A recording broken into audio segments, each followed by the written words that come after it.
Emergency पेशंटकडून अनामत रक्कम घेतली जाणार नाही। दीनानाथ मंगेशकर रुग्णालयाने परिपत्रक जारी केलेलं आहे आणि याद्वारे त्यांनी ही माहिती दिली आहे। आताची महत्त्वाची बातमी आपण पाहतोय। दीनानाथ मंगेशकर रुग्णालयाने पत्रक काढलेलं आहे।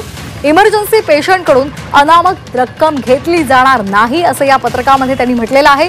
महिलेचा मृत्यू झाला आणि त्यानंतर या रुग्णालयाला उपरती झाली आहे। या घटनेमुळे प्रशासनाची मान शर्मेने खाली गेल्याचं रुग्णालयाने म्हटलेलं आहे।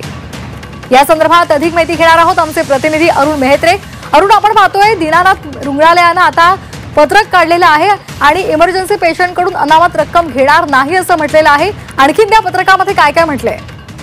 जी घटना आता घडली आणि त्या घटनेनंतर जे पडसाद उमटतायत त्या पार्श्वभूमीवरती दीनानाथ मंगेशकर रुग्णालयाचे प्रमुख डॉक्टर धनंजय केळकर यांनी हे पत्रक काढलंय।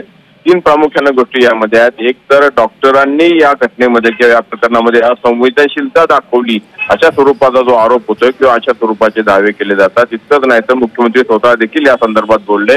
तर या बाबतीत आत्मचिंतन करणार असल्याचं या ठिकाणी हॉस्पिटलने म्हटलंय। दुसरी महत्वाची गोष्ट म्हणजे की या संपूर्ण प्रकरणामध्ये चौकशी करून जो काही अहवाल समोर येईल त्या अहवाल स्वीकारण्याची मानसिकता किंवा तयारी रुग्णालयाने दाखवली।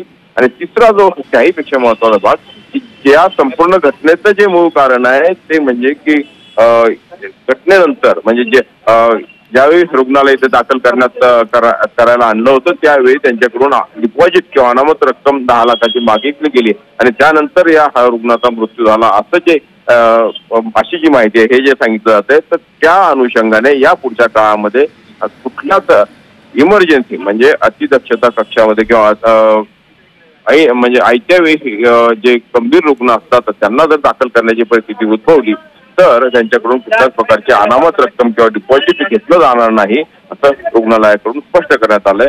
त्यामुळे तिन्ही बाबी या ठिकाणी महत्त्वाच्या। अगदी धन्यवाद दिलेल्या माहितीसाठी।